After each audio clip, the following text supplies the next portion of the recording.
Hello সবাইকে। শহরে চলছে বিভিন্ন জায়গায় বিভিন্ন মেলা, কিন্তু প্রতিটা মেলাতে তো অ্যাটেন্ড করা সম্ভব হয় না। কিন্তু আজকে আমরা এসেছি সবলা মেলা প্রাঙ্গণে। আসানসোল সবলা মেলা 2025 এই নিয়ে হচ্ছে আজকের ব্লগটি। চলুন ভেতরে যাওয়া যায়। তো প্রথমেই যে বিষয়টি নিয়ে কথা বলবো সেটি হচ্ছে আমি কিন্তু সবলা মেলা শুরুর দিনেই গিয়েছিলাম, এই কারণে যাতে আমি আপনাদেরকে বিভিন্ন তথ্য শেয়ার করতে পারি, এবং আমি কিন্তু সেটা করেওছিলাম। আপনারা হয়তো ফেসবুকে আমার সবলা মেলা সংক্রান্ত বিভিন্ন পোস্ট দেখেছেন, দেখে উপকৃত হয়েছেন এবং মেলা ঘুরেও গিয়েছেন। কিন্তু যদি আপনারা না দেখতে পেয়ে থাকেন তাহলে আমি সত্যিই ক্ষমাপ্রার্থী। আসলে হয়তো ফেসবুকে কোনো টেকনিক্যাল গ্লিচের কারণে আপনার কাছে পোস্টটি রিচ হয়নি।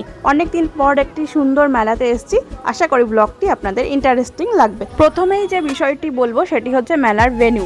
মেলার ভেন্যু কিন্তু এবারে হয়েছে পোলো গ্রাউন্ডে। গত 3 বছরে মেলা হয়েছিল এসবি গড়াই রোডে বিদ্যাসাগর প্রাঙ্গণে, কিন্তু এই চতুর্থ বছর থেকে মেলা হচ্ছে এখন পোলো গ্রাউন্ডের পাশে টাওয়ার মাঠে, মানে ঠিক গার্লস কলেজের বিপরীতে যে মাঠটি রয়েছে, যে মাঠে টাওয়ার রয়েছে, ঠিক সেই মাঠটিতে।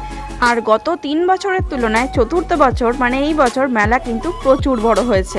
এই বছর মেলাতে যেমন অনেক বেশি স্টল বসেছিল, সেরকম কিন্তু স্টেজটিও হয়েছিল অনেক বড়। আর তখন বেশ সুন্দর আবৃত্তি চলছিল। এই দেখুন কি মিষ্টি মিষ্টি পুতুলের দোকান বসেছিল। এই স্টলটা ছিল এই মেলাতে নতুন একটা স্টল। যেহেতু সরস্বতী পুজোর সময়টাতেই মেলাটা হয়েছিল, সেই কারণের জন্য আমরা কিন্তু সরস্বতী ঠাকুর কিনতে গিয়েই মেলাতে গিয়েছিলাম। আর এই বছর মেলার টাইমিংও একদম সেম ছিল, যেরকম প্রত্যেক বছর হয়ে থাকে, দুপুর 1টা থেকে রাত্রি 9টা পর্যন্ত। হ্যাঁ, অন্যান্যবার রাত্রি 8টা পর্যন্ত থাকে, এই বছর আরও একটু 1 ঘন্টা সময় বাড়ানো হয়েছিল। আর একটার থেকে একটা বড় বড় স্টল বসেছিল, অসম্ভব সুন্দর সুন্দর সব কালেকশন নিয়ে এনারা বসেছিলেন। 150 টাকার কুর্তি থেকে শুরু করে নানান রকমের সুন্দর সুন্দর শাড়ি, ছেলেদের নানান রকম সুন্দর সুন্দর পাঞ্জাবি। মেলাতে কী ছিল না, এত সুন্দর হাতের কাজের জিনিস বিক্রি হয়েছিল। তার সাথে বেতের কাজ, পুতুলের কাজ, পোড়া মাটির কাজ, তার সাথে হচ্ছে গয়না বড়ি, এমনি অন্যান্য হাতের বানানো নানান রকম চকলেটস, নানান রকম ঘর সাজানোর জিনিস। এছাড়া জুয়েলারি তো রয়েছেই। জুয়েলারি নিয়ে নতুন করে কি বলবো, প্রচুর বেশি এই বছর স্টল বসেছিল। আর তার সাথে মেলাতে ছিল একটা বড় মতন স্টেজটাও কিন্তু অসম্ভব সুন্দর হয়েছিল, আর অনেকটাই বড়। এবং এই স্টেজে প্রতিদিনই প্রায় হচ্ছিল কোনো না কোনো শিল্পীর পারফরমেন্স। যেদিনকে আমরা গিয়েছিলাম, মানে একদম মেলার শুরুর দিন, প্রথম দিনকে, সেই দিন কিন্তু বাচ্চাদের কোনো একটি স্কুলের বাচ্চাদের অনুষ্ঠান দিয়েই শুরু হয়েছিল এই মেলার উদ্বোধনী অনুষ্ঠান। আর তারপর এই দিকটাতে ছিল হচ্ছে নানান রকম খাবারের স্টল। আর এই দিকে আবার বলি, বিভিন্ন ধরনের খাবার যেমন ছিল, সেরকম আবার নিরামিষেরও কিন্তু ব্যবস্থা ছিল। যেহেতু সরস্বতী পুজো চলছিল, সেই কারণে ওনারা কিন্তু অনেক নিরামিষের স্টল রেখেছিলাম। আর নিরামিষ মানে একদম পিওর ভেজ, 100% পুরো ভেজ, কারণ পেঁয়াজ রসুনের কিন্তু কোনো বালাই ছিল না। আর কোনো দোকানে অবশ্য ওনারা পেঁয়াজ রেখেছিলেন। যেমন এই দোকানটিতে বিক্রি হচ্ছিল ঘুগনি, তার সাথে চা এবং তার সাথে ডিম সিদ্ধ। তো ওনারা যেমন পেঁয়াজ, কাঁচা লঙ্কা সমস্ত কিছু দিয়েই সুন্দর করে ঘুগনিটা বানিয়ে দিচ্ছিলেন। যদিও সত্যি বলতে কি, ঘুগনি ঠিক পেঁয়াজ ছাড়া জমে না, তো ওনারা কিন্তু পেঁয়াজ রেখেছিলেন। এবং সত্যি বলতে সেদ্ধ কিন্তু খুব সুন্দর হয়েছিল মটরটা, আর টক দিয়ে দারুণ হয়েছিল খেতে। এই দোকান থেকে আমরা খেয়েছিলাম ঘুগনিটা খেতে বেশ মজাদার লেগেছিল। আর এর পাশেই ছিল হচ্ছে পিঠের কাউন্টার। এখানেও আবার শুধু পিঠে নয়, পিঠের সাথে মালপোয়া, নানান রকমের পকোড়া, ফুচকা, পাপড়ি চাট, তার সাথে আরও অন্যান্য অনেক ধরনের কিন্তু বিক্রি হচ্ছিল খাবার দাবার। হ্যাঁ, আর তার সাথে এখানে কিন্তু ছিল আবার মোমোর কাউন্টারও। এনারাও ছিলেন আমিষ, কিন্তু এর পাশের যে স্টলটি, যেটি ছিল একদম পুরোপুরি স্ন্যাক্সের স্টল, এখানে কিন্তু ছিল পুরোপুরি নিরামিষ আয়োজন। এই যে দেখুন, এখানে হচ্ছে মাটির ভাঁড়ে শুধু ওনারা চা সার্ভ করছেন না, ওনারা কিন্তু মালসাতে চাটা বানাচ্ছিলেন। আর এখানে যে ভাজা হচ্ছে বিভিন্ন ধরনের কেবাব, স্যাটে, পকোড়া, এগুলো কিন্তু পুরোটাই ছিল পনির অথবা ভেজিটেবলের। মানে এখানে কিন্তু একটুও ছিল না কোনো রকম কোনো আমিষের ছোঁয়া।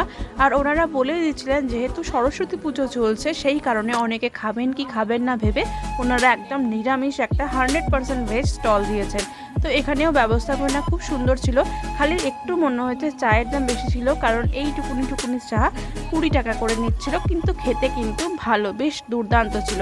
আর তার পাশে ছিল হাতে বানানো ঘি, বড়ি, মশলা বড়ি, এই সমস্ত নানান রকমের জিনিস। এই দিকটাতে ছিল পুঁথির কাজ করা বিভিন্ন জিনিস, সফট টয়েস, ক্রোশেটের বিভিন্ন রকমের জিনিস।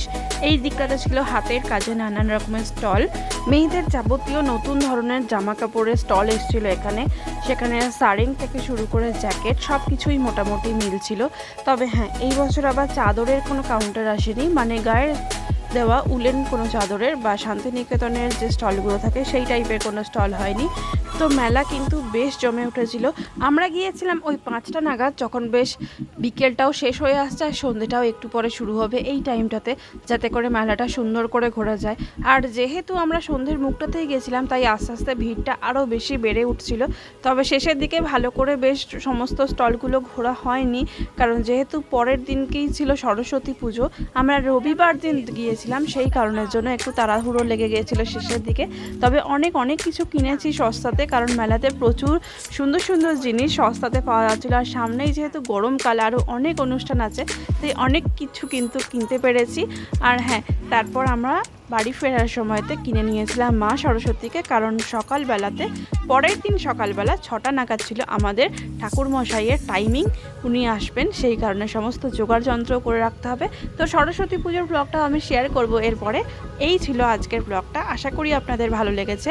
আপনারা কেমন ঘুরলেন সবলা মেলায়, সেই অভিজ্ঞতা আমাকে জানাতে পারেন কমেন্ট বক্সে। আজ এই পর্যন্তই, সবাই খুব ভালো থাকবেন, সুস্থ থাকবেন। আর ভিডিওটা ভালো লেগে থাকলে একটা লাইক, শেয়ার, কমেন্ট করতে ভুলবেন না। আর আপনি আমার চ্যানেলে নতুন হয়ে থাকলে প্লিজ চ্যানেলটা সাবস্ক্রাইব করে পাশে থাকা বেল আইকনটা প্রেস করে নেবেন ফর নোটিফিকেশন।